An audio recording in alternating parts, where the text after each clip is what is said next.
Hey folks, Cool18 here, and welcome to another episode of Let's Build a Base Building Game in Unity over here.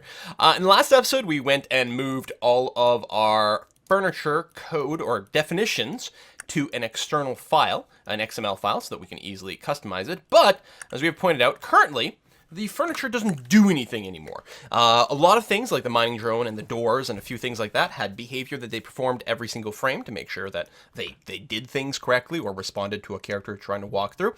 And that is no longer the case because we no longer have, we no longer register a function that gets called every single frame. There's going to be a couple of different ways for us to set that up. We went and looked, if I can open up this file. I did a little bit of a quickie example, an argument, say, for the oxygen generator is over here in our XML file, we could say, hey, you have every update, or your on update requires you to run a certain function called this, that we are going to put in a Lua file. Now, it is technically possible for us to do this in XML and be pointing to one of our existing functions over here. Because, I mean, it's the same name, right? If we just, let's say we don't call this Lua function name, let's call this just function name, right? Or whatever. So every frame we want to run some sort of function with a certain name. And then it's the job of, well, probably our furniture code over here. Our furniture code, which reads in right over here. This is where we're reading the prototype data from the XML. So we'd have some sort of reference in here that if you find a tag called, what's it called? On update.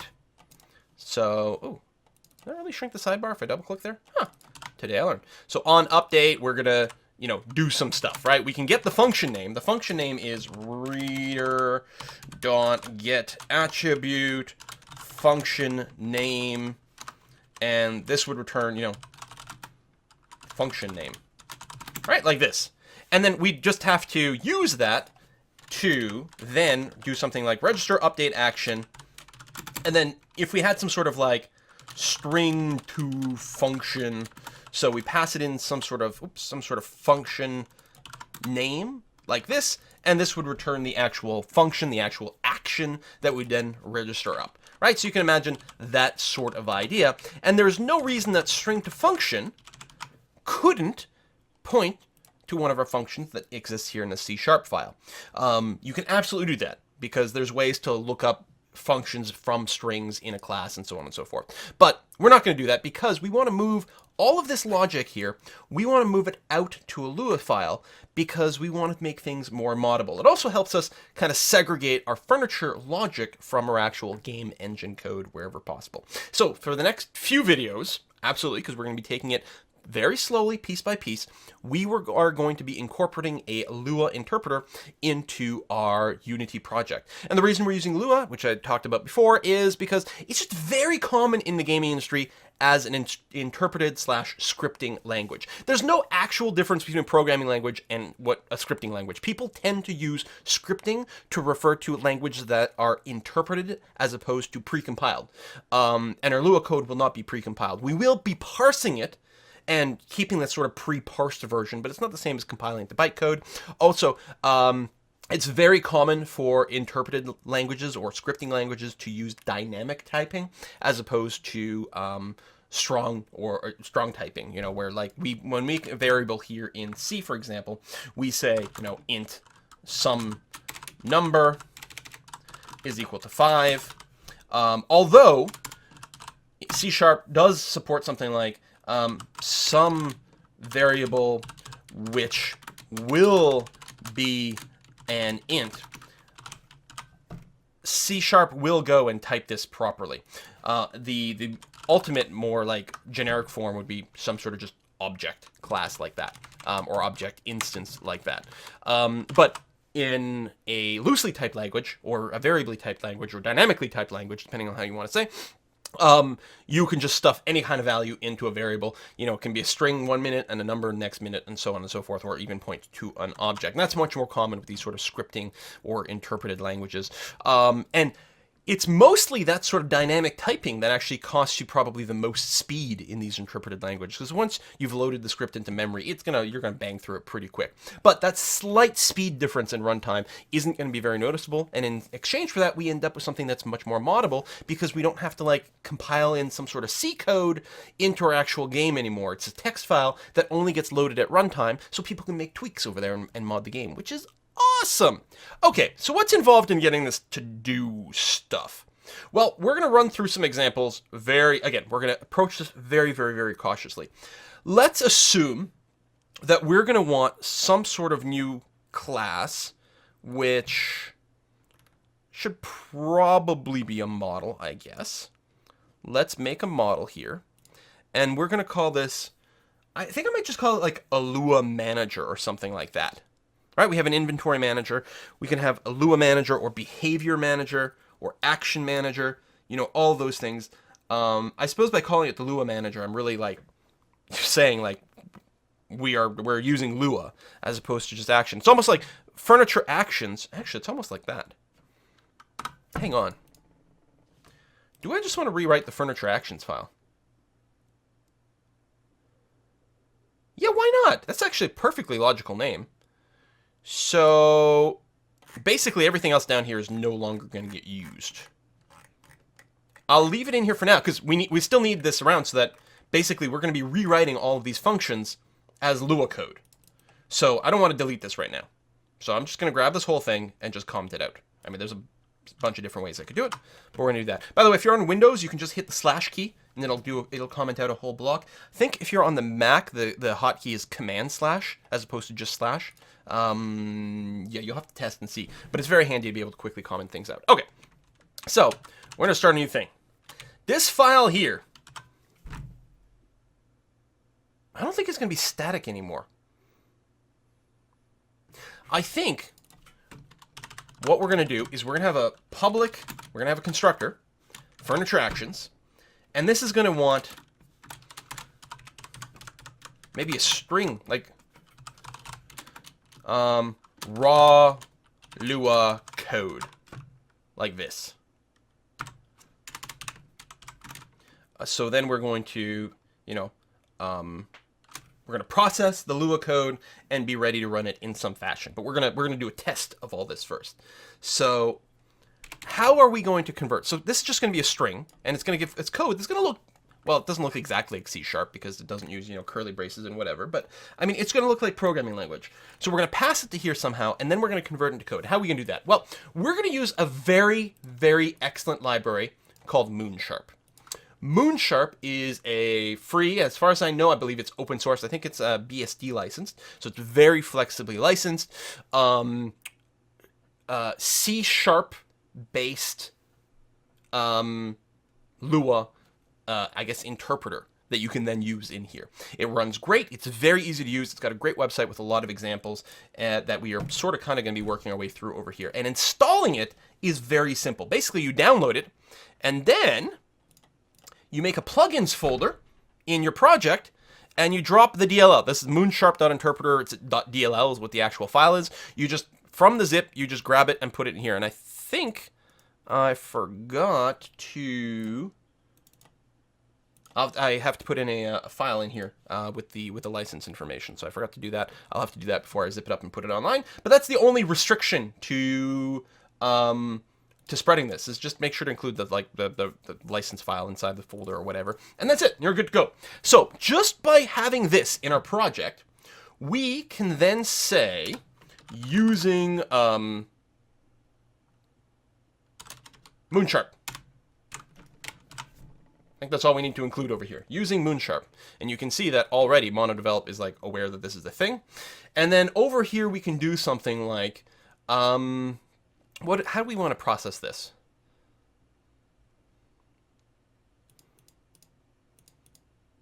Well, I mean, I guess,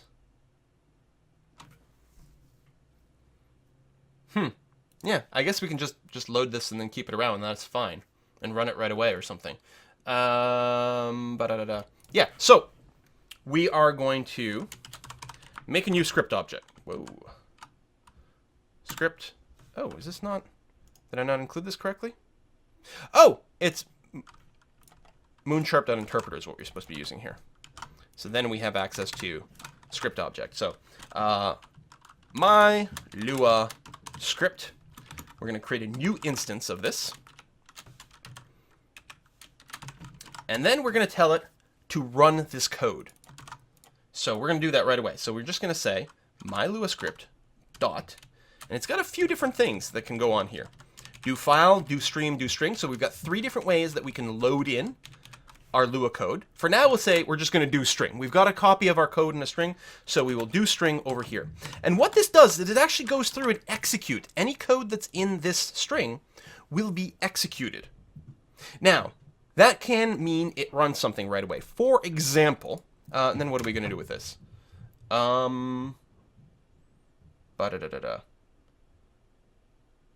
Well, let's grab whatever result comes out of this. This will be the easiest way. I'm going to explain some of these in a second. So this is our result, and it's going to be, actually, we're just going to say this. So our Lua script, we're going to have to do string. It's going to generate some sort of result, and then we're going to, I'm going to go debug.log result dot, and let me go with string for this.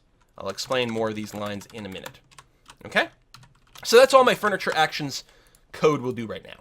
Obviously, it's kind of like, it's not really much of a class, but let's say we do that. And then let's swing over to, I think, world.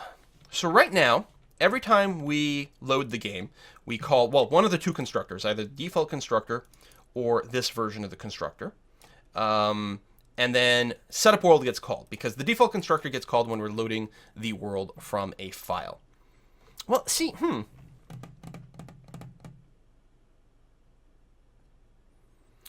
the question, I guess, is do we want to reload all the Lua scripts every time we reload the world? Should sort of only happen once per run, shouldn't it? Well, let's worry about that later. So regardless, setup world ends up running once every time we create a new world or we load another one. So for now, it's going to be fine. We're going to call, we're going to have some sort of, so new furniture actions, which needs some sort of string, which is our Lua code. And we're going to have this code just return, I don't know, some number, 1, 2, 3. There we go. That is our Lua code over there. You could, maybe a better, nicer way of doing it would be, we could do a multi-line string like this. Might look a little bit better. And then like that. There we go. So that is the entirety of our code over here.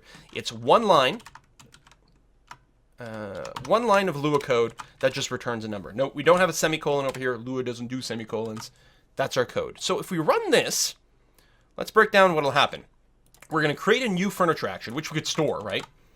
FA equals whatever, but I mean, we'll get a warning about this because we never use it. We just assign it and then never use it. We're going to create a new furniture action, which is going to run this compiler, or this constructor, which takes in a string.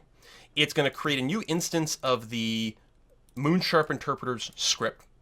We are going to tell the script to process this string. And this is going to return a result that we're just storing in this dynamic value. This knows whether to work with strings and numbers. Like, this is a more variable sort of thing. We can check for stuff, but so this is actually a number right now. Let's give this a try and see what happens. So, do we have any errors? Oh, we do.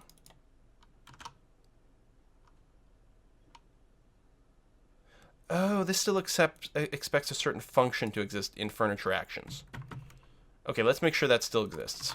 Because of reasons. Over here. Anything else like that?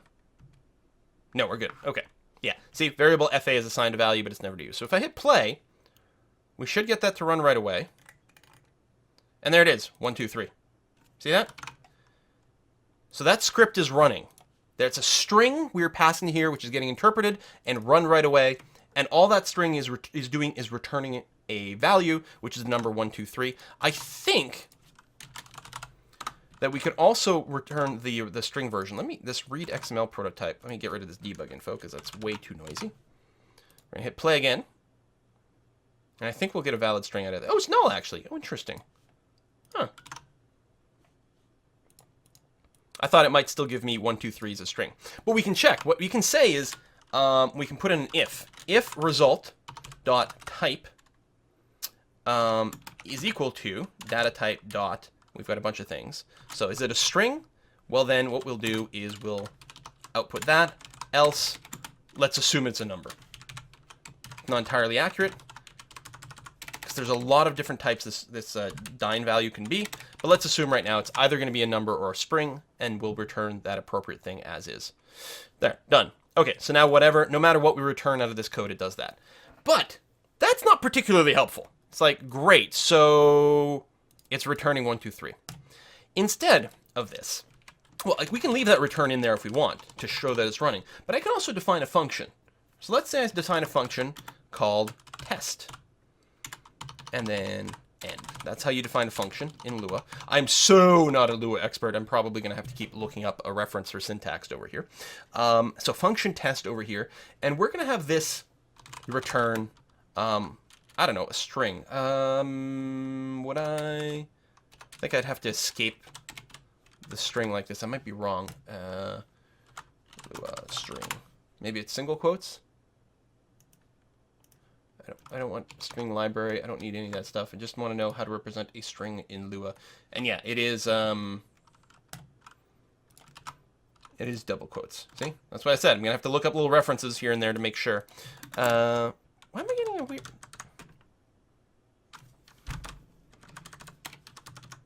This should be totally valid. This might just be mono developed that's like unhappy about something. Blah, blah. No kidding. So you're really interpreting this as the end of my string from over here, even though I'm trying to escape it. I'm sure there's probably a way to embed stuff in here, but that's kind of annoying. All right, let me get back to the string thing. It'll be fine. So we'll have test be a function that returns the number 1818. So that's going to compile okay and be happy. Great. So now if I run this, we're still going to get 1, 2, 3. Or what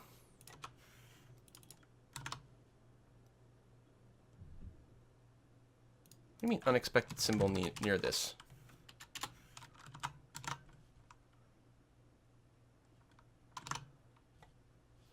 Why are you unhappy? This is the interpreter throwing an error here.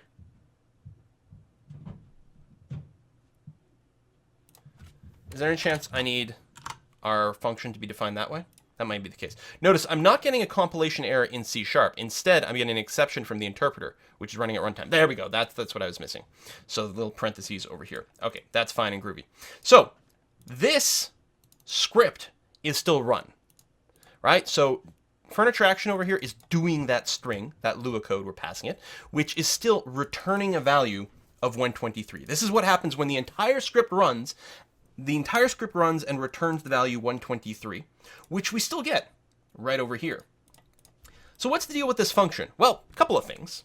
What I could do is instead say, instead of returning 123, why don't you return to me the value from test? So inside of Lua, we're going to call the Lua function called test.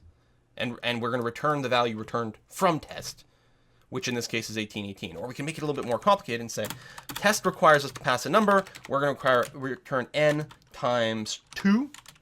And we're going to call test by passing it the value 18. So now when I run this, we should get the value 36 printed to our debug log. And we do. Look at that, 36 right there. Right? So this whole script runs. It calls return, which then calls this test, which is there. Now we're going to take it one step further. I'm going to set this back to just return nothing. Actually, I'm going to get rid of this completely. This function, this Lua script, no longer returns anything immediately. All it does is define a function called test. Now, if I were to run, I would get, it should just print out null or something like that. Oh, 0, because the reason it's printing out 0 is because we're asking for the data type, and it's not a string, therefore it's going to number, which means it's returning 0. Oh, let me flip this logic around a little bit. So, is it a number? If so, print out the number. Otherwise, print it out as a string, and the empty string should actually tell us null, which makes sense. Our script isn't returning anything, so null as the return makes perfect sense. So that's great, but we have this function defined. It's not being run right now. It's not being run within our Lua, but we can still access it like this. I can say, because I've got my script now, so I can ask my script, hey, script, which has run, could you maybe call a function for me? And it is. I don't know why. Oh, not capitalized. Oh, it's my Lua script. There we go. .call. And it wants to know a function. You have to give it a function. One of the Lua functions, we have to give it there. So how do we tell it what function to run? Well, the script, everything that gets... my Lua script. Everything that gets defined within the script, whether it's a variable or a function, is, well, in this case, it's a global scope. Let's think about this. What's going on here? This is our entire program. This is our whole Lua program, and in it we define a global function called test. This test function can be called from literally anywhere within our Lua code. So it is a global there. Just the same thing as if we'd said, I have some sort of global value called foo, which has a value of 999. Foo is a global variable. Test is a global variable. Foo is a global variable that's a number. Test is a global variable that's a function that points to a function internally. So I can say, hey, my script from the globals, I got something in here called test. Would you mind running that for me? And, we need to pass it a parameter. So we're going to give it a parameter of, I'm going to go 111. Because we know it's going to take this number, multiply it by 2, and that's going to be the output, which is going to give me, again, another result, right? I can take, result is going to be equal to this, and again, I'll have it print out that. So what we should get now when we run the program, first, this should print out null, and the second step should print out 222. Let's see if that happens.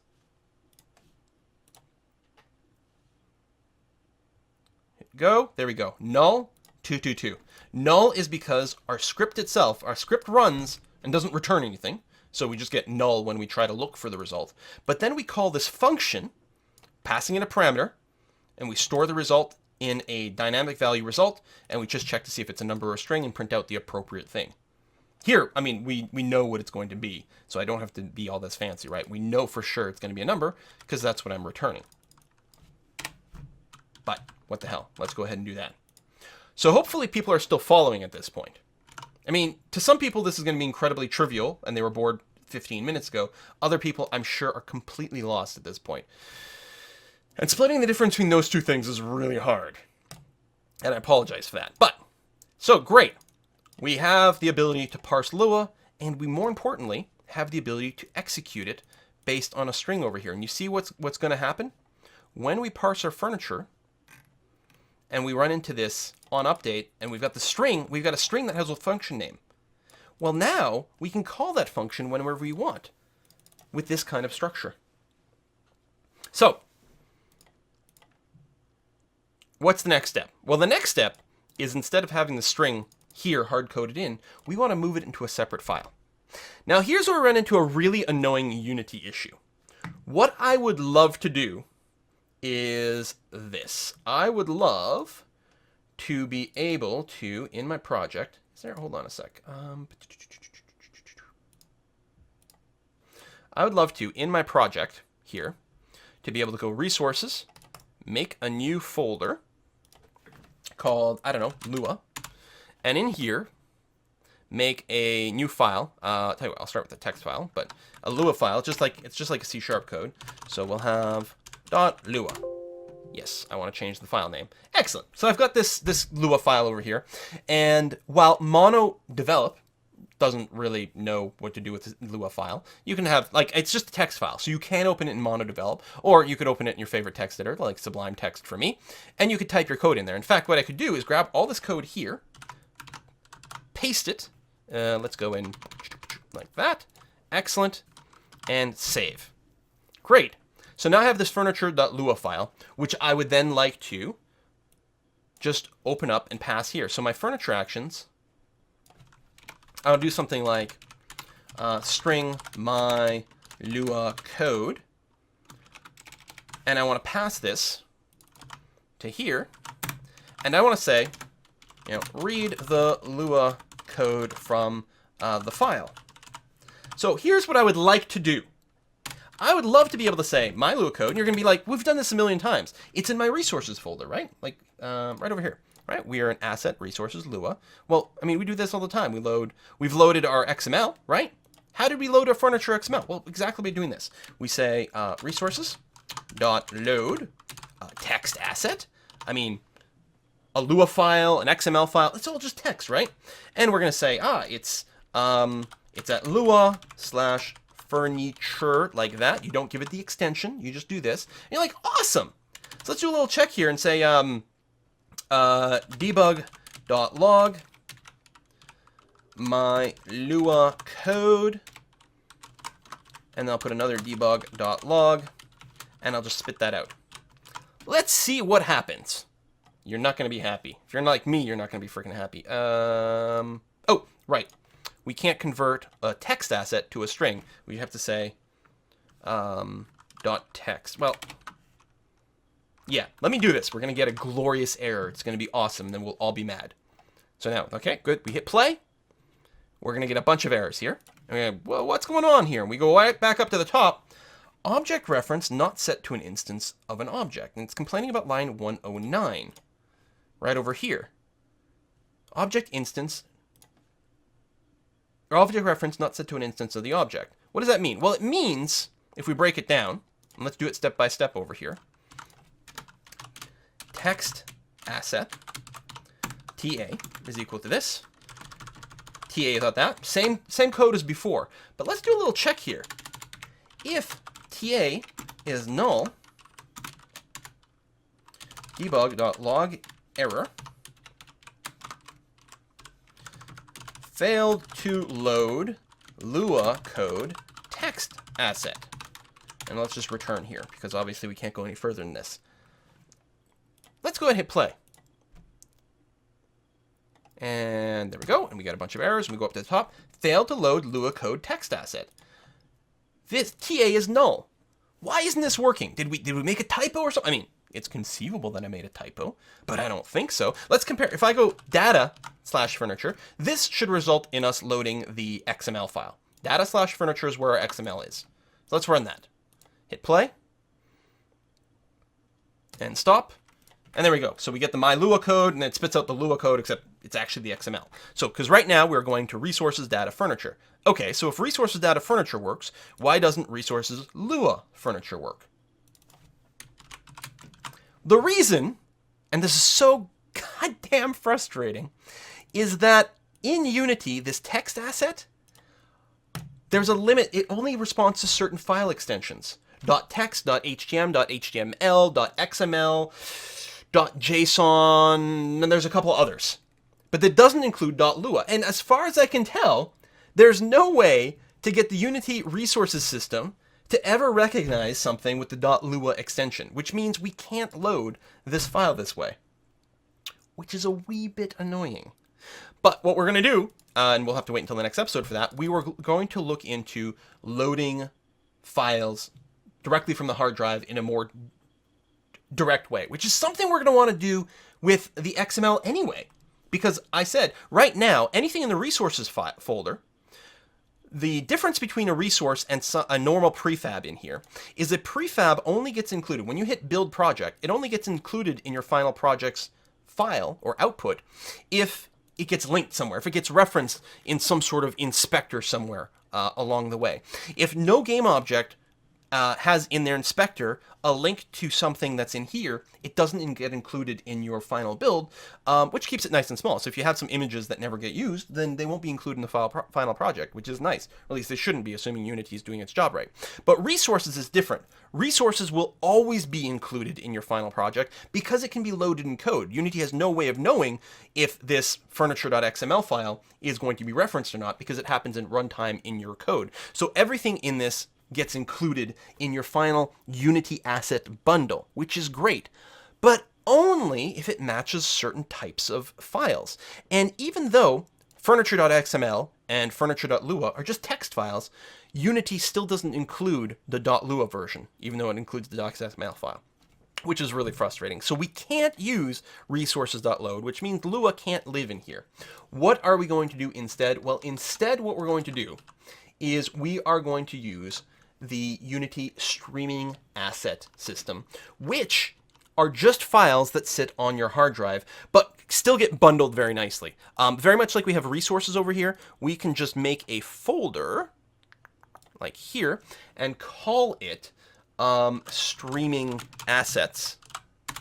So we can still work with it from within the project. Now, I haven't done this very much before, so we might run into a couple of dead ends along the way. But we can do this, and what will happen is when you build this, and actually, let's give it a little test and see.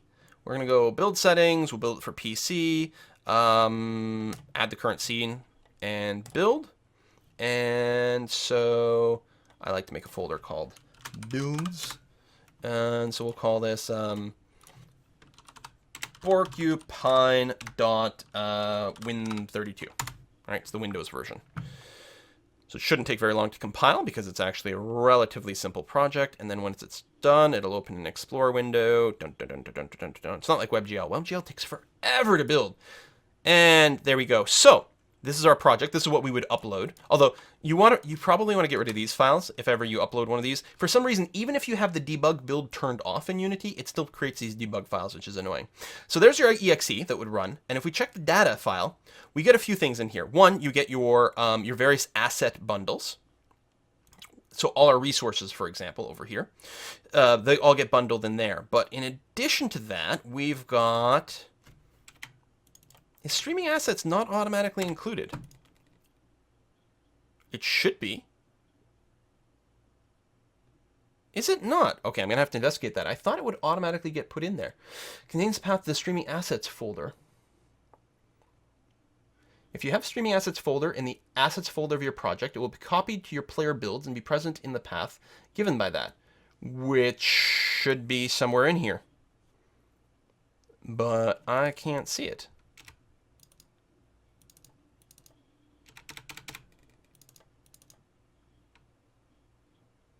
Our DLL's in there. That's good.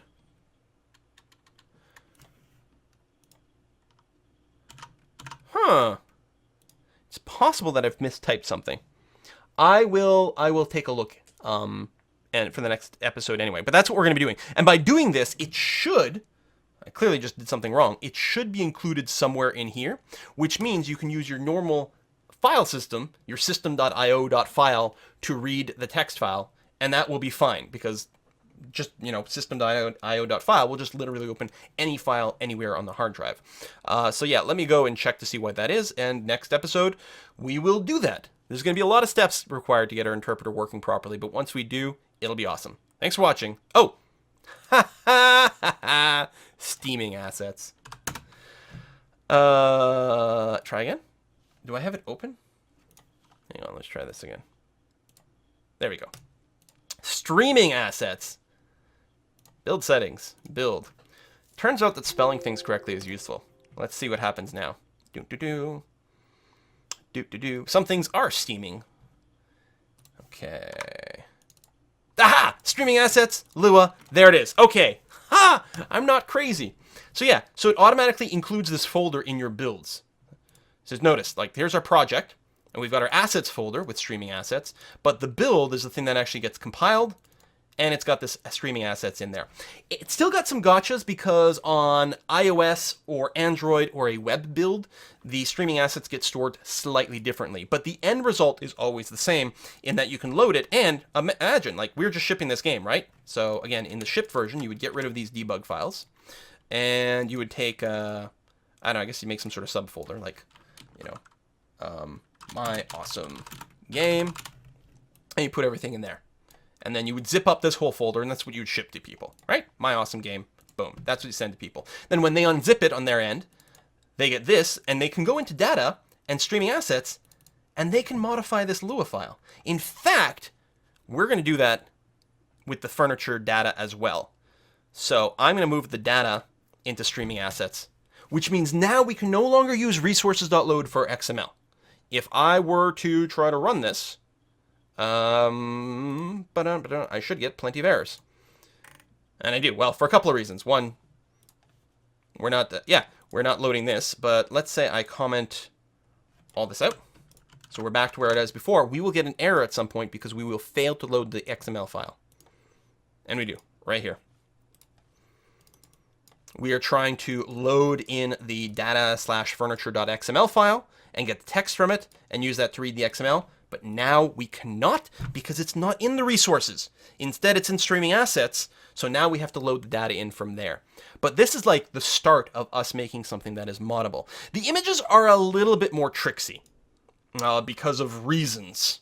The images are a little bit more tricksy because the way that sprite editing and defining sprites works slightly differently than just loading in an image. But certainly for our XML data and our Lua functions, we can absolutely have this over here. So next episode, we are going to look at loading data from these files, and then we'll get back to make our Lua work. Thanks for watching. See you next time. Thank you everyone who pledged on Patreon to support these videos back in May and are therefore keeping this series going from June through to early July. And a special thank to these Mike Check level supporters. We got Speedy Savant, Valiant Cake Fiend, Aaron Toibson, Marius Field Vold, Jan Torrevel, Julien Auger Lafont, Steven Stager, Michael McClintock, Kale the Quick, Drazion, Adjective, Jason Yanity, Wes Oldenboving, Craig Mortel, Neil Blakely, Milner, and absolutely everyone who watched, shared, favorited, and subscribed these videos. Thank you very much for keeping this series going, and I'll see you next time.